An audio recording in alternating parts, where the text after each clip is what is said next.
8th class Exploring Geometrical Figures, exercise 8.1.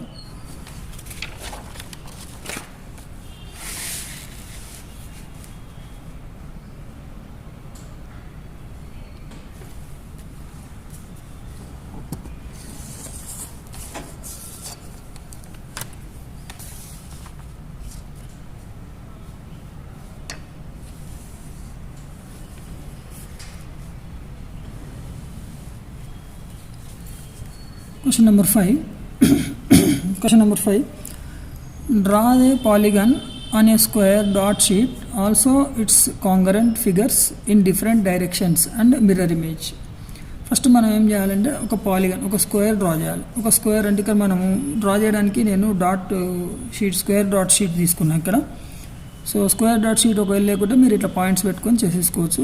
ఒక square అంటే ఏంది, నేను ఎన్ని పాయింట్స్ కలుపుతున్నా చూడండి, 1 2 3 4 1 2 3 4 5 6 లైన్స్ కలిపిన. అట్లనే ఇటు కూడా 6 1 2 3 4 5 6 1 2 3 4 5 6 రైట్. ఇక్కడ కూడా 6 కలపండి, ఇది కూడా 6 కలపండి. ఇప్పుడు ఈ స్క్వేర్ వచ్చేసింది రైట్. దీనికి ఒక పేరు పెడదాం మనం, ABCD.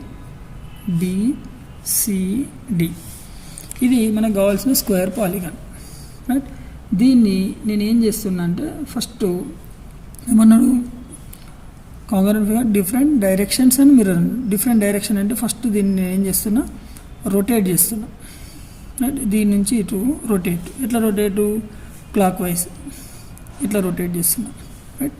రొటేట్ చేస్తే ఇక్కడ ఈ బి వచ్చేసి పైకి వస్తుంది, ఏ వచ్చేసి ఇటు వస్తుంది చూడండి. ఇంకా ఎట్లా వస్తుంది చూడండి, రొటేట్ చేస్తే మళ్ళీ 6 పాయింట్స్ కదా, 1 2 3 4 5 6 రైట్. సో ఇక్కడ ఇది ఇలా అని మూవ్ అవుతుంది, ఇటు రొటేట్ చేస్తున్నాం. రొటేట్ చేసినప్పుడు ఏమవుతుంది, ఇది ఈ ఏ వచ్చేసి ఇక్కడ వస్తుంది రైట్, బి వచ్చేసి ఇక్కడ వస్తుంది రైట్. మళ్ళీ ఇటు 6 1 2 3 4 5 6 రైట్. ఏబి డి ఇక్కడ వచ్చేస్తుంది రైట్. మళ్ళీ ఇటు 1 2 3 4 5 6 రైట్. ఇది సి, ఇది డి. ఇదేమైంది, rotate with 45 degrees right. So ఇది రెండు సిమిలర్ ఫిగర్స్ రైట్. అట్లనే మిర్రర్ ఇమేజ్, దీన్ని అద్దం ముందు పెడితే ఏమవుతుంది, అద్దం ముందు పెడితే ఏమవుతుంది, మనకు ఉల్టా కనబడుతుంది. ఉల్టా అంటే ఫస్ట్ డ్రా చేద్దాం, 6 4 4 5 6 రైట్. ఇటు నుంచి ఇటు ఇది మిర్రర్ ఇమేజ్, ఇదేమో రొటేటింగ్ విత్ 45 degrees, ఇదేమో మిర్రర్ ఇమేజ్. మిర్రర్ ఇమేజ్లో ఏమవుతుంది, ఇగో ఏ ఇక్కడ కనబడుతుంది, ఇగో డి ఇక్కడ కనబడుతుంది. మీరు అద్దంలో చూసుకోండి, ఇట్లా కనబడుతుంది. ఇగో బి ఇక్కడ కనబడుతుంది, ఇది సి ఓకేనా. ఇది మిర్రర్ ఇమేజ్, కానీ ఇది కూడా కాంగ్రెంట్ ఫిగరే. So mirror image congruent, rotate అయినా కానీ congruent. Question number 6. Using a square dot sheet or a graph sheet, draw the rectangle and construct a similar figure. Find the perimeter and areas of both and compare their ratios with the ratio of their corresponding sides. వాటి perimeter ఏరియాను compare చేయమంటుండు, వాటి ratios కూడా కనుక్కోమంటుండు. అయితే first మనం 2 diagrams తీసుకుందాం. Rough diagram ఇక్కడ తీసుకుంటున్నా, ఒకటి చిన్న రెక్టాంగిల్ తీసుకుంటున్నా, ఇది ABCD. దీని సైజ్ వచ్చేసి 1 యూనిట్ 2 యూనిట్, ఇది 2 యూనిట్స్, ఇది 1 యూనిట్ రైట్. ఇక్కడ వచ్చేసి ఇంకొక రెక్టాంగిల్ తీసుకుంటున్నా పెద్దది, ఇది A dash B dash C dash D dash, ఇది 2 యూనిట్స్, ఇది 4 యూనిట్స్ రైట్. సో ఈ రెండింటి రేషియో, పెరిమీటర్ కనుక్కోవాలి, ఏరియాస్ కనుక్కోవాలి, కనుక్కొని వారి రేషియోస్ కనుక్కోవాలి. కనుక్కుంటే ఏమొస్తుంది అనేది మనము చెప్పాలి. అయితే ఇప్పుడు ఇక్కడ కనుక డయాగ్రామ్ డ్రా చేస్తే ఇది 2 యూనిట్స్ కదా, ఇగో 2 యూనిట్స్ రైట్. ఇది 1 యూనిట్, 2 యూనిట్స్ 1 యూనిట్, ABCD. ఇది 2 యూనిట్స్, ఇది 1 యూనిట్. అట్లనే ఇక్కడ ఇది 4 యూనిట్స్, 1 2 3 4 1 2 3 4 యూనిట్స్ రైట్. సో కిందికి 2 యూనిట్స్, ఇది A dash B dash C dash D dash. ఇది 2 యూనిట్స్, ఇది 4 యూనిట్స్. ఇప్పుడు మనం రేషియో అనుకుంటే ఏరియా ఫస్ట్. ఏరియా అంటే ఏంది? Length into breadth. Area of A dash B dash C dash D dash by area of A B C D. So ఇక్కడ area of A dash B dash అంటే length into breadth కదా, అంటే A dash into B dash అంటే 4, right. Breadth అంటే 2, length into breadth. ఇక్కడ ఇది length 2, breadth 1, 2 into 1. ఇప్పుడు ఇక్కడ 2 2 క్యాన్సిల్ అయితే 4/1 అంటే ఇది ఎంత అవుతుంది? రేషియో 4:1. దేని రేషియో ఇది? Area ratio, right. అట్లనే లెంత్ తీసుకుందాం, right. Length of A dash B dash C dash D dash. Next length of A B C D. Okay. So length of A dash అంటే 4, ఏబిసిడి ఎంత? 2, రైట్. సో ఇక్కడ 2 1s 2 2s అంటే ఏమవుతుంది? 2/1 అంటే 2:1. దీని రేషియో 2:1. ఇప్పుడు పెరిమీటర్, రైట్. సో పెరిమీటర్ అంటే perimeter of A dash B dash C dash D dash by perimeter of A B C D, right. So perimeter అంటే ఏంది? చుట్టుకొలత. ఇది మొత్తం కలపాలి, రైట్. ఇక్కడ 4, ఇది కూడా 4, ఇది కూడా 4, 4 + 2, 4 + 2 + 4 + 2, 4 + 2 + 4 + 4, సారీ 4 + 2 బై ఇది 2, ఇది 1 అంటే 2 + 1 + 2 + 1 ఎంత అవుతుంది? ఇది 10 12 బై ఇది 6. సో 6 1s 6 2s ఎంత వస్తుంది? 2:1 వస్తుంది. ఓకే.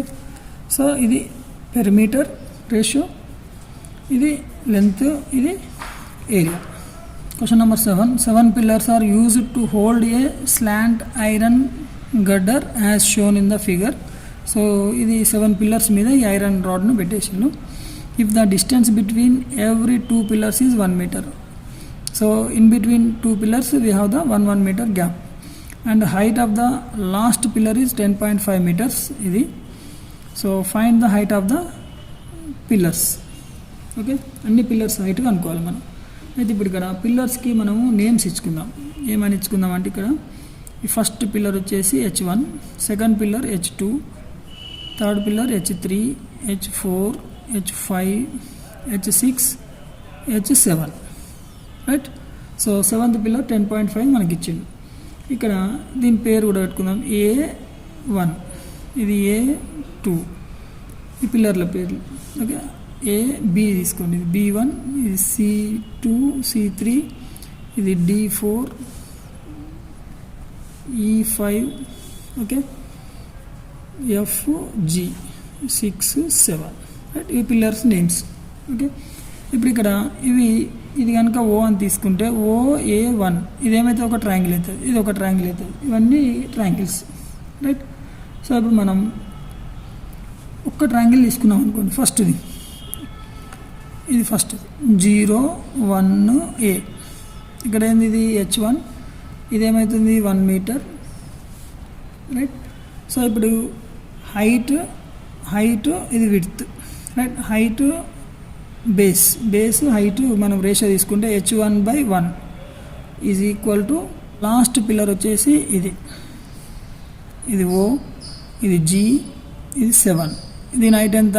10.5. ఇది H7. సో ఈ గ్యాప్ ఎంత వస్తుంది మనకు? ఓజీ గ్యాప్ ఎంత? ఇక్కడ నుండి 1 2 3 4 5 6 7 meters గ్యాప్ వస్తుంది, రైట్. ఇప్పుడు ఇవి సిమిలర్ ట్రయాంగిల్స్ కదా, అంటే corresponding sides ratios are equal. Corresponding sides ratios అంటే H1/H7 is equal to OA/base/OG. Okay. అన్నప్పుడు h1 అంటే h1 తెలియదు, h7 అంటే 10.5, రైట్. OA అంటే 1 మీటర్, OG అంటే 7, right. So h1 is equal to 10.5, మనం ఒక న్యూమరేటర్లో తీసుకొని 10.5/7. ఓకే, దీన్ని సింప్లిఫై చేసుకోవాలి మనం. 10.5/7 అంటే h1 ఈజ్ ఈక్వల్ టు 105 ఈ పాయింట్ కింద తీసుకొస్తే 70 అవుతుంది మనకు. ఓకే, సో దీన్ని 5 టేబుల్తో చేయండి. 5 1s 5, 5 4s 20. Okay, 5 2s 5 1s 21/14, 7 2s 7 3s, so 3/2. It is nothing but 1.5 metres. అంటే first pillar height h1 is equal to 1.5 metres. ఎట్లా వచ్చింది ఇది? h1 is equal to 10.5 last pillar height by this gap. Okay, అట్లనే second pillar తీసుకున్నాం అనుకోండి, h2. So h2 తీసుకున్నప్పుడు ఇట్లా తీసుకోవాలి. మళ్ళీ h2 అన్నప్పుడు ఏమవుతుంది? రెండో ట్రయాంగిల్ తీసుకోండి, రైట్. రెండో ట్రయాంగిల్ అన్నప్పుడు ఇది 2, ఇది B, ఇది O. సో ఇక్కడ 2 మీటర్స్ గ్యాప్, ఇది h2, రైట్. ఇక దీనికి కంపేర్ చేయాలి. చేసినప్పుడు ఏమవుతుంది? ఇక్కడ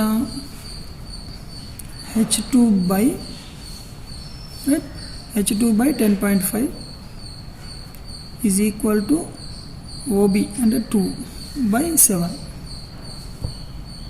ఓకేనా? h2/10.5 is equal to 2/7. అప్పుడు మనకు h2 వాల్యూ ఏమొస్తుంది? 10.5 × 2/7. సో దీన్ని సింప్లిఫై చేస్తే మనకు 2 5s 10, 0.0 అంటే 1, 2 1s 2, 21/7. 21/7 is equal to 7 3s 7 1s 7 3s. So it is 3 metres. h2 is equal to 3 metres. Okay, h2 is equal to 3 metres. So h3 is equal to same ఇట్లనే చేయండి. ఇది example తీసుకోండి. ఇది ఏమవుతుంది? ఈ 10.5/7 సేమ్ ఉంటుంది, ఇది మారుతుంది. h2 అంటే 2 వస్తుంది, ఇక్కడ h1 అంటే 1 వస్తుంది, h3 అంటే 3 వస్తుంది. h3 is equal to 10.5 into ఈ 2 ప్లేస్లో ఏం చేయాలి? 3 రాయాలి /7. మనం ఇక్కడ ఆల్రెడీ 10.5/7 చేసినాం కదా. 10.5/7 అంటే ఎంత వచ్చింది? 1.5 వచ్చింది. ఇక 10.5/7 ఉంది ఇక్కడ, అంటే 1.5 × 3. సో 15 3 45 అంటే 4.5 మీటర్స్. ఇది h3 ఆన్సర్. అట్లా h4 అంటే 10.5/7 ఇంటూ 4 ప్లేస్లో 4 రాయాలి. 10.5/7 అంటే 1.5 × 4 అంటే 60, 6.0 అంటే 6 మీటర్స్. ఓకే, సో h5 అంటే 10.5/7 × 5, it is equal to 1.5 × 4. Okay, so 1.5 × 5, it is 7.5 metres. h6 అన్నప్పుడు 10.5/7 × 5 అంటే 1.5 × 5. సో it is equal to 9.0 meters. It is nothing but 9 meters. Okay, h7 already is given 10.5.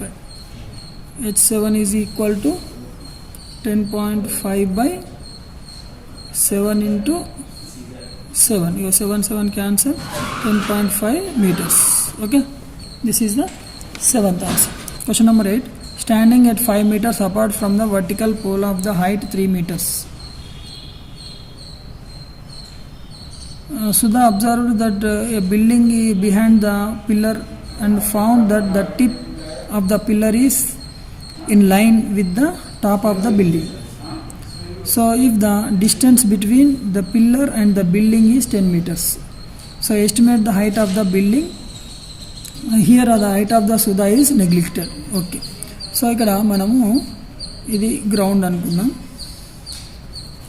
Ground మీద ఒక బిల్డింగ్ ఉంది, ఇది building, right. So ఈ బిల్డింగ్ను నేను ఏమనుకున్నా? డిసి అనుకున్నా, రైట్. ఇది height of the building, right. ఇక్కడనే ఒక పిల్లర్ ఉంది, ఇది ఒక పోల్, ఈ పోలు నేనేమనుకున్నా ఏబి అనుకున్నా, రైట్. అయితే సుధా ఇక్కడ ఉంది, ఇక్కడ ఓ పాయింట్ దగ్గర ఉంది. ఈమె హైట్ నెగ్లిజిబుల్ అన్నట్టు నేను గ్రౌండ్ మీద తీసుకున్నా. ఇక్కడ నుండి ఈమె బిల్డింగ్ టాప్ అని చూస్తే ఈ 2 లైన్లు కలుస్తున్నాయట. ఓకే, అట్లే ఈ పోల్ యొక్క హైట్ ఎంత ఇచ్చిండు, 3 మీటర్స్ ఇచ్చిండు. ఈ రెండింటి మధ్యలో గ్యాప్ కూడా ఇచ్చిండు, 10 మీటర్స్ ఇచ్చిండు, రైట్. ఇక్కడ నుండి సుధాకు పిల్లర్కి మధ్యలో 5 మీటర్స్ గ్యాప్ ఇచ్చిండు. ఓకే, అంటే టోటల్ డిస్టెన్స్ ఎంత, ఇది 15 మీటర్స్. ఓకే, ఇప్పుడు ఇక్కడ మనకు 2 ట్రయాంగిల్స్ వచ్చినాయి. ఒకటి వచ్చేసి పోల్ అండ్ సుధా ఓఏబి, రైట్. ఇంకొక ట్రయాంగిల్ వచ్చేసి ఓడిసి, రైట్. ఇది 3 మీటర్స్. ఈ డిస్టెన్స్ ఎంత, 5 మీటర్స్. ఈ డిస్టెన్స్ ఎంత, 10 మీటర్స్, 15 మీటర్స్, రైట్. ఓ నుంచి సికి 15 మీటర్స్, రైట్. ఇవి 2 ఏం ట్రయాంగిల్స్ అవుతాయి, సిమిలర్ ట్రయాంగిల్స్ అవుతాయి, రైట్. సిమిలర్ ట్రయాంగిల్స్ అన్నప్పుడు ఏంది, corresponding sides ratios are equal. Corresponding sides here triangle O A B and triangle OCD are similar, right. Similar means corresponding sides ratios are equal. Corresponding sides ratio ante no AB by DC, right. AB by DC is equal to AB by DC is equal to OA by OC. Okay, so O A by A B అంటే ఎంత, 3. DC అంటే ఎంత, H మనకు తెలియదు. OA అంటే ఎంత, 5. OC అంటే ఎంత, 15. 5 1s 5 3s. సో ఎంత అవుతుంది, ఇది 3/h is equal to 1/3. So దీన్ని క్రాస్ మల్టిప్లికేషన్ చేస్తే h ఇంటూ 1 h, 3 ఇంటూ 3 ఎంతైతే 9 meters. So height of the building is 9 meters. Okay, therefore height of the building is equal to h is equal to 9 meters. This is the answer. Okay,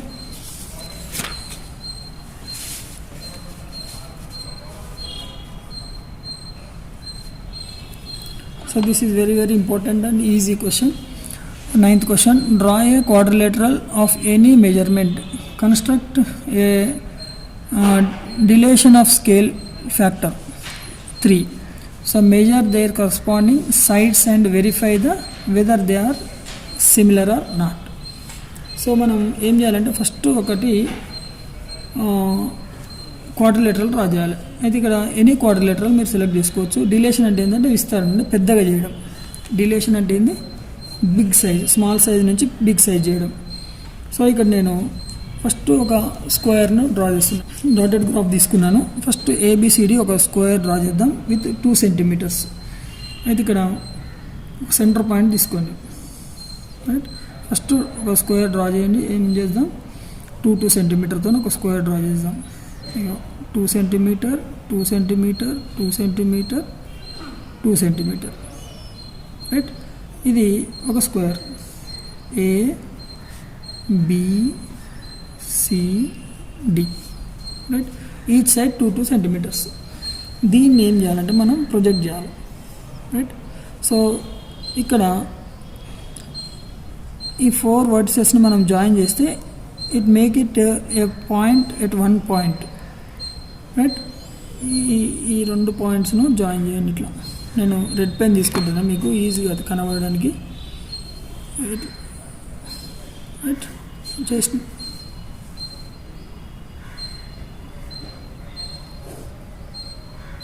okay,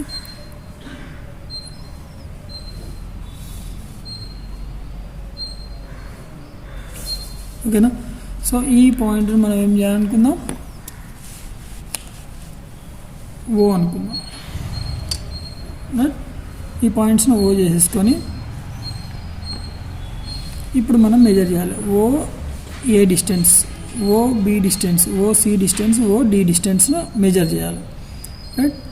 చేసేసి దీనికి 3 times లెంత్ను మనం extend చేయాలి. అంటే ఇక్కడ చూడండి,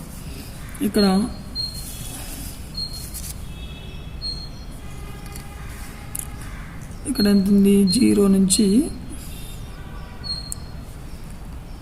O నుంచి Aకి 2 units ఉంది. 2 యూనిట్స్కి 3 times అంటే 3 to 6 అంటే ఇక్కడ వస్తుంది. ఓకే, సో ఈ పాయింట్ ఏంది A dash, right. Next O నుంచి ఇక్కడికి 4 టైమ్స్ ఉంది. 4 3s 12 అంటే ఇక్కడ వస్తుంది. ఇదేంది Cకి C dash, right. Next OD ఎంత ఉంది, ఇది 3 ఉంది. 3కి 3 టైమ్స్ అంటే 9 అంటే ఇక్కడ వస్తుంది.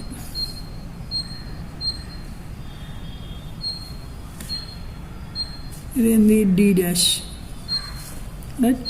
నెక్స్ట్ OB 3 అంటే 3కి 3 టైమ్స్ 9 ఇక్కడ వస్తుంది,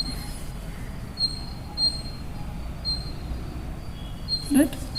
ఇది ఇక్కడ వస్తుంది, ఇది ఇక్కడ వస్తుంది. ఇది B డాష్, రైట్. ఇప్పుడు ఇది ఎక్స్టెండ్ చేయండి ఈ లైన్.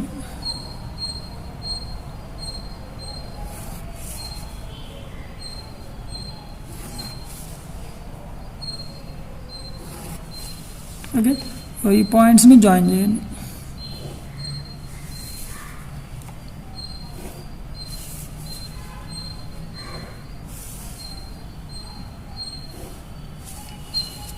ఓకే, సో దీని సైజ్కు 3 టైమ్స్ ఇక్కడ మనకు ఇంక్రీజ్ అయింది. ఇది ఎన్ని బాక్సెస్ తీసుకున్నాం, 2 బాక్సెస్. ఇక్కడ చూడండి నెక్స్ట్ 1 2 3 4 5 6 బాక్సెస్, రైట్. ఇది అంటే 3 టైమ్స్ ఇది డిలీషన్ అయింది, అంటే స్కోప్ అయింది, పెరిగింది అన్నట్టు సైజ్. అయితే నేను ఇక్కడ స్క్వేర్ తీసుకున్నా, మీరు రెక్టాంగిల్ తీసుకోవచ్చు, మీ ఇష్టం ఉన్నది తీసుకోవచ్చు, కానీ క్వాడ్రిలేటర్లో తీసుకోమన్నాడు కాబట్టి క్వాడ్రిలేటర్లో తీసుకోవాలి మనం. ఓకే, అయితే ఇది మీకు అర్థమైందో కాలేదో అని నేను స్టెప్స్ కూడా ఇచ్చిన. ఈ స్టెప్స్ని మీరు కాపీ చేసుకోండి, రైట్. కాపీ చేసుకొని నీట్గా వీడియోని పౌజ్ చేయండి, పౌజ్ చేసి నీట్గా రాసేసుకొని ఒకసారి దీన్ని కంపేర్ చేసుకొని చదువుకోండి, ఈజీగా అర్థమవుతుంది. ఓకే, సో ఈ క్వశ్చన్తో ఎక్సర్సైజ్ ఎండ్ అయిపోయింది. నెక్స్ట్ ఎక్సర్సైజ్తో మళ్ళీ వీడియోలో కలుద్దాం. మీకు ఈ వీడియో నచ్చితే లైక్ చేయండి, మీ ఫ్రెండ్స్కి షేర్ చేయండి, మీరు కొత్త వాళ్ళైతే మా ఛానల్ని సబ్స్క్రైబ్ చేసుకోండి. ఓకే, ఈ మా ఛానల్లో 6th to 10th class maths all టాపిక్స్కి మంచి ఎక్స్ప్లెనేషన్తో అన్ని స్టేట్మెంట్స్తో వీడియోలు ఉన్నాయి. ప్లేలిస్ట్లోకి వెళ్ళి చూసుకోండి. Okay, thank you.